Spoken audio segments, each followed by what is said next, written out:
कैसे हैं आप सब लोग। तो हमने अपनी प्रीवियस वीडियो में देखा था कि आर्टिकल 1 टू आर्टिकल 4 जो है वो टोटली हमारी इंडिया, उसकी स्टेट्स और उसकी यूनियन टेरिटरी से लिंक था, और हमारी क्या क्या कैसे कैसे स्टेट्स और हमारी जो एरियाज है स्टेट के जो नेम है हम उनको कैसे चेंज कर सकते हैं, ये सब हमने उस आर्टिकल में देखा था। वो हमारा पार्ट 1 था। अब हमारा पार्ट 2 है जिसमें हम आर्टिकल 5 टू आर्टिकल 11 के बारे में डिस्कस करेंगे। तो इसको समझने से पहले हम क्या करते हैं, हम आर्टिकल्स को ब्रॉडली 2 पार्ट में डिवाइड कर लेते हैं, एक आर्टिकल 5 टू 10 और एक आर्टिकल नंबर 11 जो कि बहुत इंपॉर्टेंट है। ठीक है, तो सबसे पहले हम देखते हैं कि आर्टिकल 5 टू 11 हमारी बात किसकी करता है। वो हमारी बात करता है सिटीजनशिप, मतलब नागरिकता, कि हमारी देश की नागरिकता क्या है, उसके बारे में हम किस में पढ़ते हैं, आर्टिकल 5 टू 11 में पढ़ते हैं। तो जो ये हमारी है, ये हमारी जो सिटीजनशिप है, ये एक्ट नंबर ये हमारा अगर आप देखें तो 1955 में एक सिटीजनशिप एक्ट हुआ था, ये इन्हीं आर्टिकल पे बेस्ड है। ठीक है, तो सबसे पहले इंडियंस कौन है, तो ये जानना कि इंडियंस है कौन, ये हम कहाँ देखते हैं, आर्टिकल्स में देखते हैं। कौन से आर्टिकल 5 टू 11 में। तो सबसे पहले और सबसे इम्पॉर्टेंट चीज़ जो हमने अपने आर्टिकल में ली, किससे, यूके के कॉन्स्टिट्यूशन से, कि हमारी नागरिकता सिंगल होगी, ज़रूरी नहीं है, मतलब नो डुअल सिटीजनशिप, मतलब कि अगर आप इंडिया के नागरिक हैं, अगर आपके पास इंडिया की सिटीजनशिप है, देन आपके पास किसी और कंट्री की सिटीजनशिप नहीं हो सकती। अगर होगी तो वो रद्द हो जाएगी आपकी इंडिया की सिटीजनशिप। मतलब मान लो कि अगर आप कनाडा में हैं और कनाडा की आपको सिटीजनशिप मिलती है, देन एट दैट टाइम आपकी इंडिया की सिटीजनशिप अपने आप कैंसिल हो जाएगी। ठीक है, तो ये सब चीज़ें हम आर्टिकल्स में पढ़ते हैं। मैं आपको आर्टिकल बताती हूँ।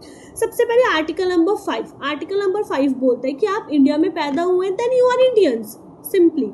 ठीक है, आर्टिकल नंबर 6 कहता है कि अगर आप लोग पार्टीशन के टाइम में पाकिस्तान से इंडिया आए हैं, देन एट दैट टाइम आपको सिटीजनशिप कैसे मिलेगी और आप भी इंडिया के कैसे नागरिक बन सकते हैं। आर्टिकल 6 उन लोगों के लिए है जो लोग पार्टीशन के टाइम पाकिस्तान गए फिर वहाँ से रिटर्न होकर आए, तो उनको सिटीजनशिप कैसे होगी और वो कैसे इंडियंस माने जाएंगे, उसके लिए है। और आर्टिकल नंबर 8 जो है वो हमारा है कि अगर कोई इंडियंस हैं और उनका बच्चा कोई इंडियन है और वो फॉरेन में रहते हैं और उनका बच्चा वहाँ पैदा हो रहा है, देन वो भी इंडियन ही होगा अगर उसके पेरेंट्स इंडियन है तो। ठीक है, और जो आर्टिकल नंबर 9 था वही सेम आर्टिकल था कि अगर आपने कोई फॉरेन सिटीजनशिप आपको मिलती है तो आपकी इंडिया की जो सिटीजनशिप है वो एक्सपायर हो जाएगी। ठीक है, और आर्टिकल नंबर 10 भी आपका कुछ इससे लिंक था। बट जो आर्टिकल नंबर 11 था उसने बताया कि आपकी मतलब जो पार्लियामेंट है उसके पास पावर है रूल्स बनाने की, रूल्स को चेंज करने की। उसने बताया ये चीज़ कि सिटीजनशिप होने के 5 तरीके भी हो सकते हैं। अब वो कौन कौन से, पहले तो सिंपल कि बाय बर्थ, अगर वो इंडिया में पैदा हुआ है तो ऑफ कोर्स वो इंडिया का सिटीजन होगा।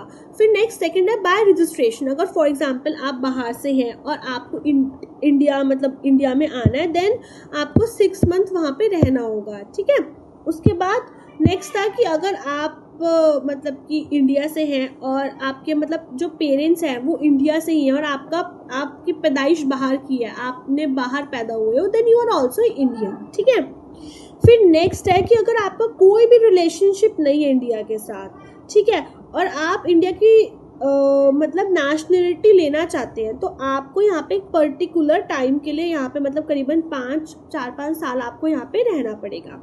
ठीक है, तो ये तो हमारी कब थी, जब हमारी 1950 में कॉन्स्टिट्यूशन बना और उसके बाद जो हमारे आर्टिकल्स लिखे गए उसके अंदर था। लेकिन अब 1950 का जो हमारा सिटीजनशिप का एक्ट था उसको आगे हल्के क्या किया, हल्के एमेंड किया। जैसे कि 1986 था, उसमें बोला गया उन्होंने लॉ चेंज किया। उन्होंने कहा कि जब आपने कहा था कि अगर कोई इंसान है उसको रजिस्टर करना है तो उसको करीबन 6 महीने रहना पड़ेगा। ठीक है, तो उन्हें 6 महीने को 5 साल कर दिया। और अगर आप बाई चांस आपका कोई भी नेशनलिटी कोई गलती से लिंक ही नहीं है और आप रहना चाहते हैं तो आपको करीबन 10 से 11 साल इंडिया में रहना पड़ेगा। ठीक है, 5 साल से 10 से 11 साल कर दिया। ये तो हमारा 1986 का था। फिर 1992 में फिर से इस एक्ट को एमेंड किया गया। अब इस एक्ट में क्या हुआ, ये ना बहुत अच्छा एक्ट था। क्यों? क्योंकि बेटा जब आपने स्टार्टिंग में देखा होगा, जब हमने आर्टिकल 11 पढ़ा तो उसमें एक हमारा था पॉइंट जिसमें था कि अगर आप नेशनलिटी चाहते हो और आपके पेरेंट्स बाहर हैं, मतलब आपके फादर इंडियन है और वो बाहर है, तो आप भी इंडियन होंगे। लेकिन यहाँ पे क्या था, यहाँ पे एक मेल डोमिनेंट सोसाइटी को रिप्रेजेंट करा रहा है ये आर्टिकल। तो उस चीज़ को इम्प्रूव करने के लिए इन्होंने क्या किया, इस आर्टिकल में ऐड कर दिया कि अगर आपकी मदर भी इंडियन है, फॉर एग्जाम्पल, क्योंकि पहले सिर्फ फादर की बात हुई थी, मदर की बात नहीं हुई थी, लेकिन अगर आपकी मदर भी इंडियन है देन आपको तब भी नेशनलिटी मिल सकती है। तो उन्होंने जो डिस्क्रिमिनेशन अगेंस्ट मदर था उसको रिमूव कर दिया। नेक्स्ट, CAA 2019 बहुत ज़्यादा इम्पॉर्टेंट एक्ट है और बहुत ज़्यादा सिटीजनशिप अमेंडमेंट एक्ट 2019 जो कि बहुत ज़्यादा इम्पॉर्टेंट है, बहुत एग्जाम में पूछा जाता है। अब ये एक्ट क्या था, अब क्या हुआ था कि जब पहले के टाइम में जो लोग थे, मतलब बोलते हैं ना कि हमें, जैसे कि आजकल हम न्यूज़ देखते हैं कि बांग्लादेश में लड़ाई हुई हिंदूज के साथ, उन्होंने ऐसा किया क्योंकि वो माइनॉरिटीज़ हैं। पाकिस्तान में लड़ाई हुई या फिर अफ़गानिस्तान में लड़ाई हुई, तो माइनॉरिटीज़ कम्युनिटीज़ जो थी उनको उन्होंने इस तरह से इफ़ेक्ट किया, वो लोग इतना दुखी हैं, वो इतना परेशान हैं, तो उन लोगों को इंडिया में शरण दे रहे हैं। लेकिन इस एक्ट से पहले जो हमारा 2019 का एक्ट था, इससे पहले क्या होता था कि उन लोगों को इलीगल माइग्रेंट्स बोला जाता था, इलीगल पर्सन बोला जाता था। तो ये एक्ट उन्हीं लोगों के लिए था, किनके लिए, करीबन 5 कम्युनिटीज़ के लिए, जैसे कि सिख, हिंदू, बुद्धिस्ट, जैन, फारसी और क्रिश्चियंस, इनके लिए था। और कौन सी कंट्रीज से आए होंगे, अगर वो बांग्लादेश, पाकिस्तान, अफगानिस्तान से 31 दिसंबर 2014 से पहले आए होंगे, तो क्या है, तो उनको नेशनलिटी मिलने के लिए बहुत सारे अच्छे एडवांटेजेस मिले। क्या मिला, सबसे पहले हमें पता था कि अगर अब ये लोग हैं, इन लोगों का कोई लिंक तो होगा नहीं इंडिया से, मे बी ये लोग वहीं पे ही पैदा हुए हो, तो ऐसे लोगों के लिए इंडिया का रूल क्या था कि उनको 10 से 11 साल इंडिया में रहना पड़ेगा सिटीजनशिप लेने के लिए। लेकिन उन्होंने सिटीजनशिप का टाइम पीरियड कम करके 5 साल कर दिया कि अगर ये 3 रीजन से 6 कम्युनिटी के लोग आए होंगे तो उन लोगों को ओनली 5 साल ही रहना होगा और उनको सिटीजनशिप मिल जाएगी। बट इसमें भी कुछ चीज़ें थी कि जो हमने शेड्यूल नंबर 8 पढ़ा था, जिसमें हमारा दिया हुआ था, शेड्यूल नंबर 7 था 8 था आई थिंक, जिसके अंदर वो था ट्राइबल कम्युनिटीज़ के बारे में बताया था कि ट्राइबल कम्युनिटीज़ जो होंगी हमारी, उनके पास अधिकार है अपनी ऑटोनॉमस गवर्नमेंट बनाने का, है ना, तो उनके ऊपर ना ये एप्लीकेबल नहीं होगा। ठीक है, उसके बाद अब ये तो हो गया हमारा कि इस एक्ट के बारे में। अब नेक्स्ट है टर्मिनेशन। सिटीजनशिप तो मिल गई, पता चल गया कैसे कैसे सिटीजनशिप मिल सकती है, भाई खो भी सकती है। अब वो कैसे कैसे खोएगी, अगर हम उसको खुद छोड़ देंगे, ठीक है, या फिर ड्यूअल सिटीजनशिप, अगर तुम्हें 2 देश की इकट्ठी सिटीजनशिप मिली तो तुम्हारी यहाँ के अपने आप एक्सपायर हो जाएगी।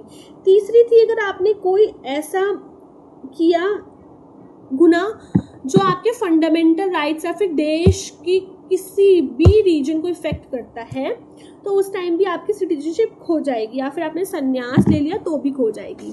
ठीक है, फिर अब इसमें एक चीज़ और पढ़ेंगे हम कि NRI, PI और OCI में डिफरेंस क्या होता है। देखो, NRI का मतलब होता है नॉन रेजिडेंट इंडियंस। क्या मतलब होता है, नॉन रेजिडेंट मतलब जिनका पासपोर्ट इंडिया का होता है, जो होते भी इंडिया के बंदे हैं, बट वो आउट ऑफ कंट्री में ड्यू टू जॉब और किसी भी रीजन से बाहर रह रहे हैं या एजुकेशन के। ठीक है, PIO मतलब पर्सन्स ऑफ इंडियन ओरिजिन, मतलब वो सिटीजन्स नहीं होते हैं, बट उनके जो एंसेस्टर्स होते हैं, मतलब जो उनके पूर्वज होते हैं, वो इंडियंस होते हैं।